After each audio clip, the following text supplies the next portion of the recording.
The massive crystal dome of the Galactic Council chamber shimmered with nervous energy as hundreds of alien representatives whispered among themselves. Ambassador Veltardi, a tall figure with 4 arms and silvery skin, stood at the central podium.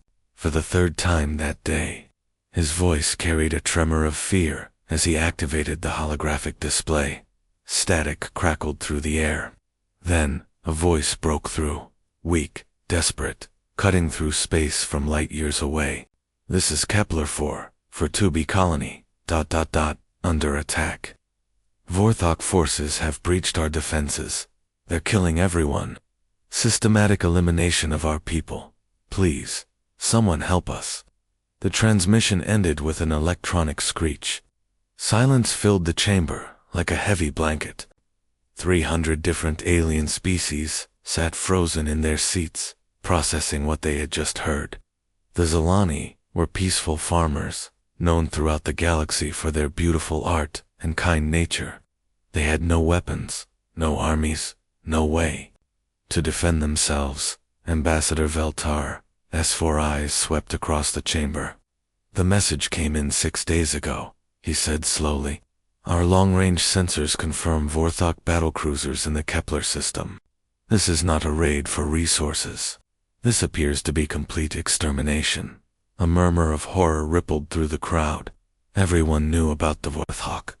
They were the nightmare that haunted peaceful civilizations across 17 sectors of space. Their ships appeared without warning. Their weapons turned entire cities to ash, and they showed no mercy to anyone. Even their name made military commanders shake with fear. "What are our options?" asked Counselor Thren, a wise old creature that looked like a walking tree. His bark-like skin creaked as he leaned forward. "The Defense Committee is reviewing protocols," Veltari replied carefully. "We must consider diplomatic solutions first. Perhaps we can negotiate, ... double quotes, negotiate with the Vorthok." Another voice called out from the crowd. "They don't negotiate. They destroy everything they touch." More arguments erupted. Some council members wanted to send a strongly worded message. Others suggested economic sanctions. A few brave souls mentioned military intervention, but quickly went quiet when others reminded them that the Vorthok had technology far beyond most galactic civilizations. Days turned into weeks. The council formed committees, then committees, to oversee those committees. They wrote reports, held meetings about meetings, and debated the proper diplomatic language to use. Meanwhile, the silence from Kepler-442b grew more ominous with each passing day. 50,000 light-years away, on a small blue planet orbiting a yellow star, Lieutenant Commander Jake Morrison sat in a chair that had seen better days. The coffee in his mug had gone cold hours ago as he monitored deep space communications at Monitoring Station Alpha 7. The station was nothing fancy, just a collection of metal modules bolted together in Earth's outer orbit, designed to listen for signals from the galaxy beyond. When the Zilani distress call reached Earth's sensors, Jake almost missed it. The signal was weak, buried under layers of cosmic background noise. But something about the desperation in those alien voices made him stop and clean up the audio. As the message became clear, Jake felt his blood run cold. He picked up his communicator and called Admiral Bob Harrison directly. "Sir, you need to hear this right now." Within 1 hour, the message had reached Earth's military command. Within 3 hours, Admiral Harrison had reviewed the intelligence reports on both the Zil and the Vorthok. Within 6 hours, he had made a decision that would shock the entire galaxy. "Deploy battle fleets Alpha, Beta, and Gamma," Harrison ordered. "Full combat readiness. Destination, Kepler-442b system." His staff officers stared at him in amazement. "Sir, that's over 200 ships and 50,000 Marines. Are we declaring war?" "No," Harrison replied grimly. "We're going hunting." The largest human military force ever assembled began moving toward Vorthok space. No committees, no debates, no diplomatic messages. just action. The bridge of the UES Vengeance hummed with quiet intensity as Admiral Tom Bradley watched the star map display. 3 weeks of faster-than-light travel had brought his massive fleet to the edge of Vorthok territory. 200 human warships moved through space in perfect formation, their hulls dark against the starfield to avoid detection. "Fleet status report," Bradley said calmly, his weathered hands clasped behind his back. At 62 years old, he had seen enough combat to know that the moments before battle were always the most dangerous. Captain Mike Johnson looked up from his communication console. "Alpha Fleet reports ready, sir. Beta and Gamma fleets are in position on the flanks. All ships running silent, quantum communications only." Johnson had served with Bradley for 15 years, and he could read the tension in his commander's jaw. The main screen showed their target, a Vorthok supply depot orbiting a dead moon. Intelligence reports indicated this was a major logistics hub, supplying the raiding fleets that were currently destroying the Zalani colony. Bradley studied the enemy installation through the ship's long-range sensors. It looked like a massive metal spider, with docking arms extending in all directions. "Sir, we're picking up Vorthok communication chatter," reported the sensor operator. "They're talking about victory celebrations. Sounds like they think the Zalani are almost finished." Bradley felt anger rise in his chest, but kept his voice steady. "Time to change their plans. Johnson, signal all ships. We go in fast and quiet. No warnings, no demands for surrender. Hit them before they know we're here." This wasn't how galactic warfare usually worked. For thousands of years, space battles had followed strict rules. Opposing fleets would meet in open space, exchange formal challenges, sometimes even negotiate before fighting. Most alien species saw war as a necessary evil, something to be conducted with honor and ceremony. Humans saw war differently. They had learned their tactics on a planet where hesitation meant death, where predators struck without warning and showed no mercy to the weak. Earth had taught them that survival belonged to the swift and the ruthless. The human fleet moved like a pack of wolves closing in on prey. Ships spread out in hunting formations, using asteroids and gas clouds for cover. They communicated through encrypted quantum channels that the Vorthok couldn't detect or intercept. Marine Captain Don Williams checked his gear one final time as his assault transport approached the enemy depot. Around him, 200 Marines prepared for boarding action. Their armor was painted matte black to absorb light, and their weapons were loaded with rounds designed to punch through alien hull materials. "Remember, people," Williams said over the comm system. "These are the same creatures who've been murdering innocent farmers for the past month. We're not here to capture prisoners or make friends. We're here to send a message." The transport's engines went silent as they glided toward the depot's docking bay. Electromagnetic grapples locked onto the enemy hull with barely a vibration. Williams felt the familiar rush of adrenaline as his team prepared to breach. "Breach charges ready," whispered Sergeant Lisa Brown, her voice steady, despite the danger ahead. She had grown up in Detroit, where staying calm under pressure was a survival skill learned early. The charges detonated with a muffled roar, creating a perfect hole in the depot's outer wall. Williams led his team through the breach, their movements fluid and coordinated like a school of sharks entering a reef.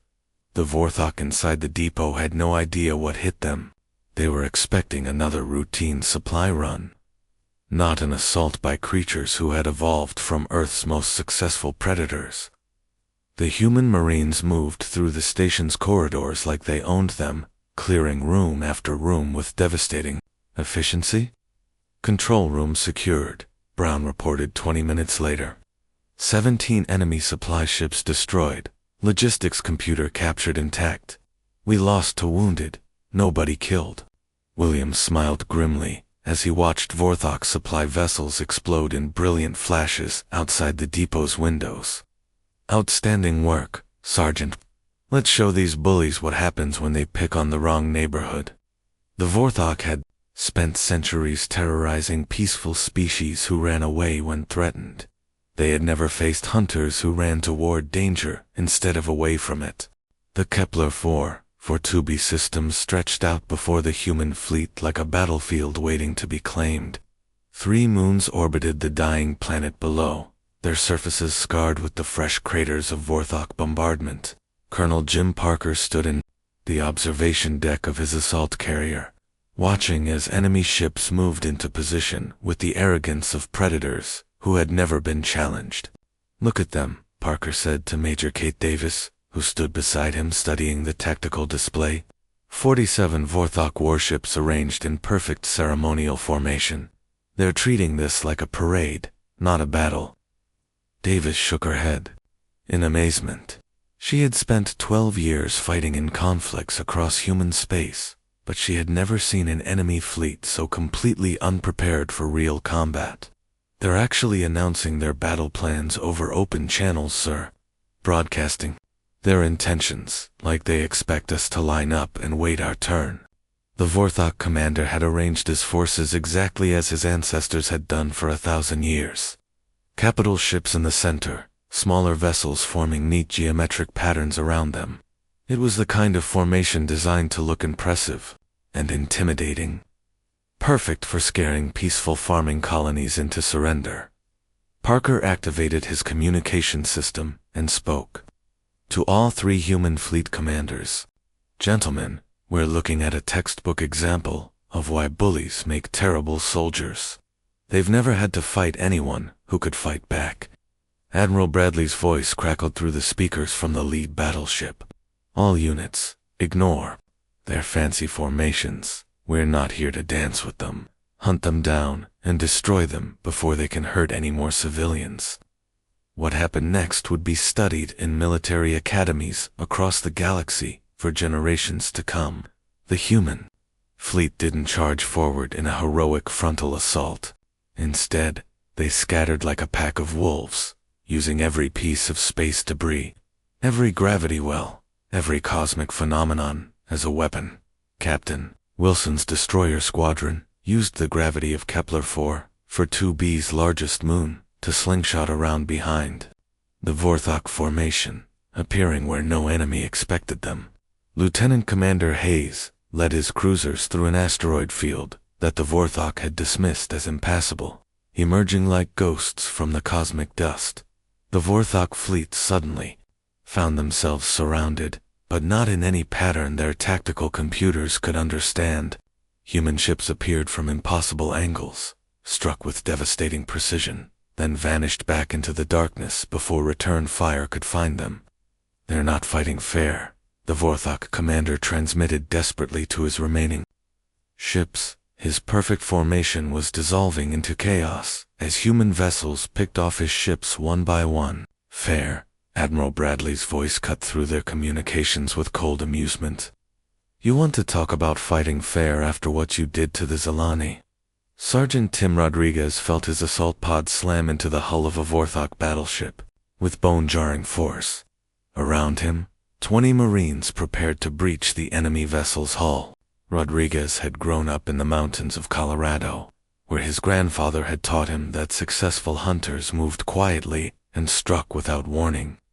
"Charges set," reported Corporal Beth Miller, her fingers steady on the detonator, despite the enemy weapons fire hammering their pod's armor. She had learned explosives handling in the chaos of Earth's urban warfare zones, where split-second timing meant the difference between mission success and total disaster. The whole breach sent shockwaves through the Vorthok ship. Rodriguez led his team through the smoking hole, moving through the enemy vessel's corridors with the fluid coordination of predators who had trained together for years. The Vorthok crew inside had never faced borders before. Their victims had always surrendered or died from orbital bombardment. "Contact front," Rodriguez called out as his team encountered the first group of enemy soldiers. The Vorthok were larger than humans, with thick armored hides and powerful weapons. But size and firepower meant nothing when facing creatures who had evolved on a world where everything wanted to kill them. The human Marines moved through the ship, like a coordinated hunting pack, clearing decks with methodical efficiency. They used their smaller size to move through maintenance passages, appeared in unexpected locations, and demonstrated the tactical flexibility that came from surviving on a planet where adaptability was the ultimate survival trait. "Engine room secured," reported Corporal Miller as she and her team disabled the ship's power systems. "Enemy casualties heavy, minimal losses on our side." Outside, the Vorthok fleet was learning a harsh lesson about the difference between intimidation and actual combat effectiveness. For centuries, they had terrorized species who fled at the first sign of danger. Now they faced hunters who moved toward threats instead of away from them, who saw their superior numbers as a target-rich environment rather than a reason to retreat.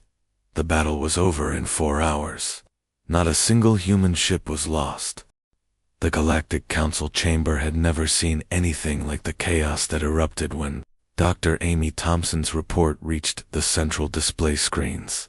Hundreds of alien representatives stared in stunned silence as tactical footage from 12 different star systems played simultaneously, showing human forces systematically dismantling Vorthok infrastructure with surgical precision. Dr. Thompson stood at the speaker's podium, her hands steady, despite the weight of what she was about to explain. As Earth's leading xenobiology expert, she had spent the last 15 years studying how different species evolved and developed their survival strategies. Nothing in her research had prepared her for what she was witnessing. "Honored delegates," she began, her voice carrying across the crystal dome, "what you're seeing isn't just military superiority.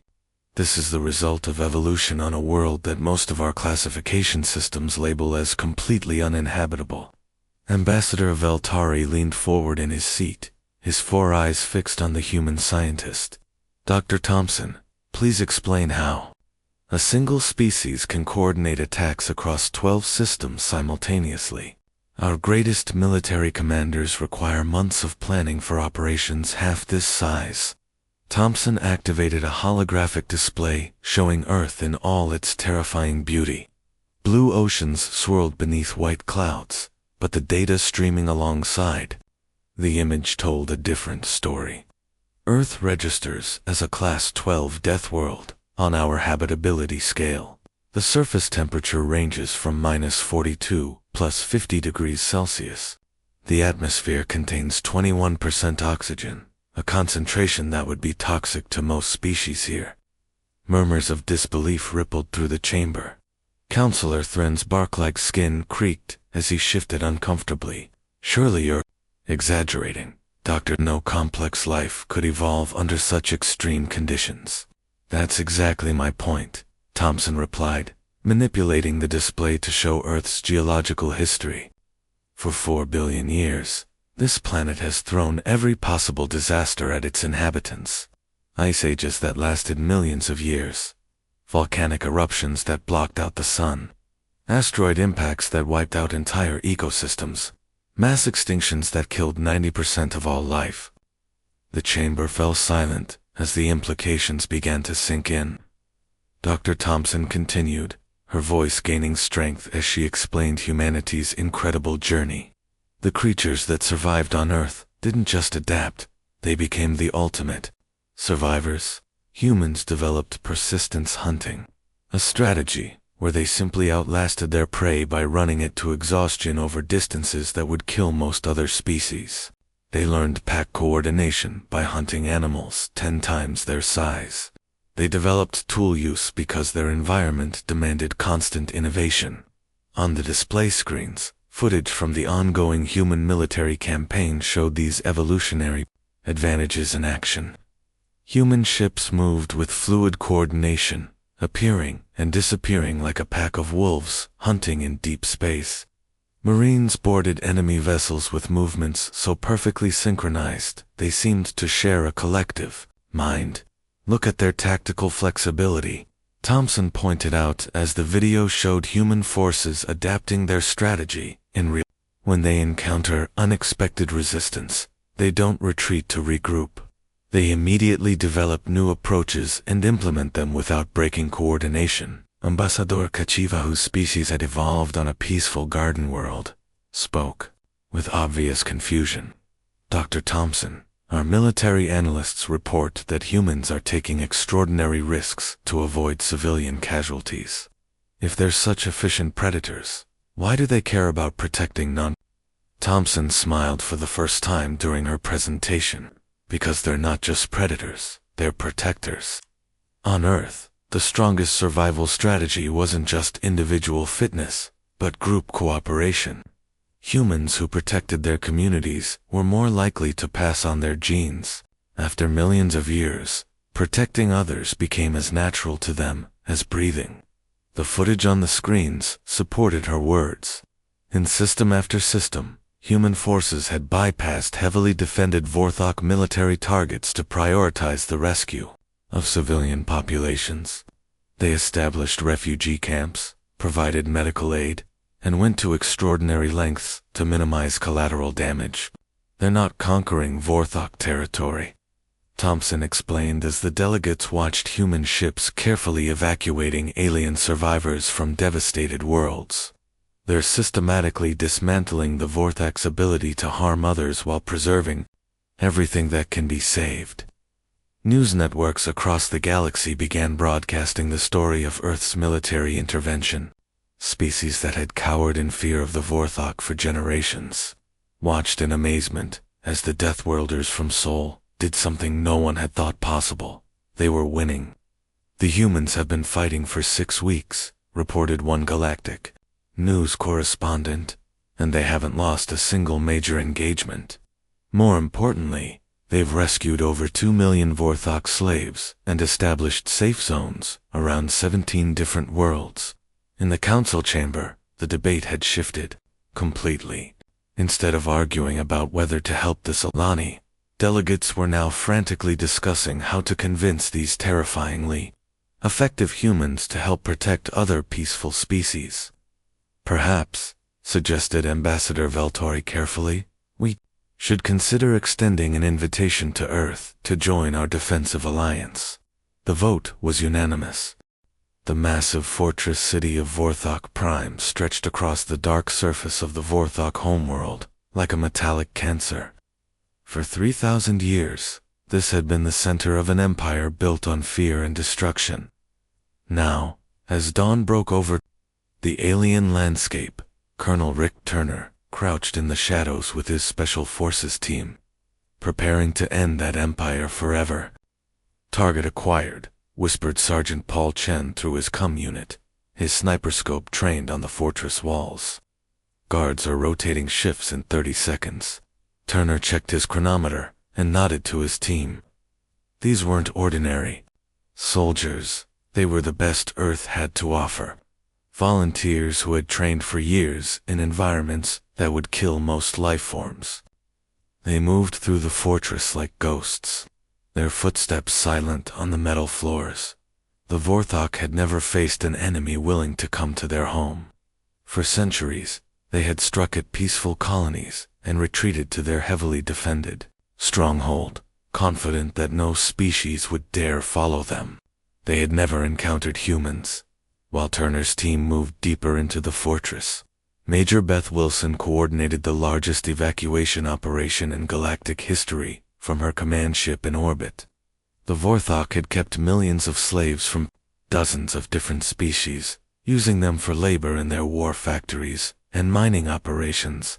Transport 77 is loaded with Zolani survivors, reported Captain Dave Rodriguez from one of the evacuation ships. These people haven't seen their families in over a year.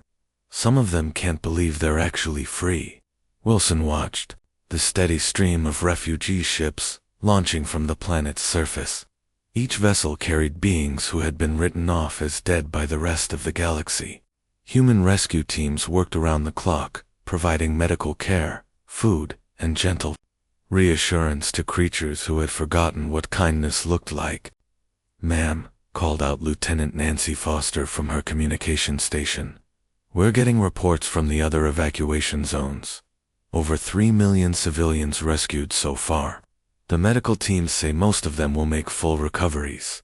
In the fortress depths, Captain Steve Miller led his Marines through the underground command centers, where Vorthok leadership had gathered for their final stand. These weren't the warrior raiders who had terrorized the galaxy, they were the planners. The ones who had ordered the destruction of entire civilizations from the safety of their bunkers. "Hands where we can see them," Miller commanded, as his team surrounded the last group of Vorthok commanders. "You're under arrest for crimes against sentient beings." The alien warlords looked confused. In their culture, defeat meant death. The concept of being taken alive for trial was completely foreign to them. They had expected the humans to simply execute them on the spot. "Why are you not killing us?" asked General Victor, the Vorthok Supreme Commander, his voice filled with genuine confusion. Miller's expression remained steady behind his helmet visor. "Because we're not you. Where we come from, justice means trials and evidence, not revenge killings." 20 minutes later, Colonel Turner's voice crackled over the communication network. "Command, this is Turner. Fortress secured, all objectives complete. Vorthok leadership in custody, no civilian casualties reported." Admiral Bradley received the report aboard his flagship as the last of the evacuation. Transports cleared the planet's atmosphere. Around him, his bridge crew worked with quiet efficiency, coordinating the withdrawal of human forces now that their mission was complete. "Casualty report, Commander." Bradley requested from his operations officer. Commander Mary Jackson looked up from her tactical display. 17 wounded, across all 3 fleets, sir. No fatalities. Medical says all wounded will return to full duty within the week." The numbers were almost impossible to believe. In 7 weeks of continuous combat operations across 12-star systems, not a single human life had been lost. It wasn't because the fighting had been easy, it was because human tactics prioritized the safety of their own people as much as the protection of civilians. On the rescued Zilani ships, survivors stared out viewports at the human fleet with expressions of wonder. These were the creatures the galaxy called Deathworld predators, the feared warriors from Sol System. Yet every interaction they had witnessed showed humans risking their own lives to protect non-combatants, sharing their food with hungry refugees, and treating wounded enemies with the same medical care they gave their own soldiers. "They could have destroyed our world," whispered Elder Zelena to her granddaughter as they watched human ships forming protective formations around the refugee convoy. "Instead, they saved us all." As the human fleets prepared for the long journey home to Earth, a priority message reached Admiral Bradley's communications center. The transmission bore the official seal of the Galactic Council, something that had never been sent to a non-member species before. Ambassador Velteri's image appeared on the main screen, his forearms spread in a gesture of deep respect. "Admiral Bradley, on behalf of the Galactic Council and 700 member species, we extend to Earth and humanity our highest honor. We formally invite you to join us not as junior members, but as our primary defensive force." Bradley looked round his bridge at the men and women who had made this moment possible. They weren't superhuman, they were simply the product of a world that had taught them to protect those who couldn't protect themselves. "Ambassador," Bradley replied calmly, "we'll consider your offer, but understand this, if we accept, we won't just be your military, we'll be your conscience too. No more committees while people die, no more debates while innocents suffer." The message was clear across the galaxy. When peaceful species called for help, the humans didn't hesitate, didn't form committees, didn't waste time with diplomatic protocols. They simply came, and they won.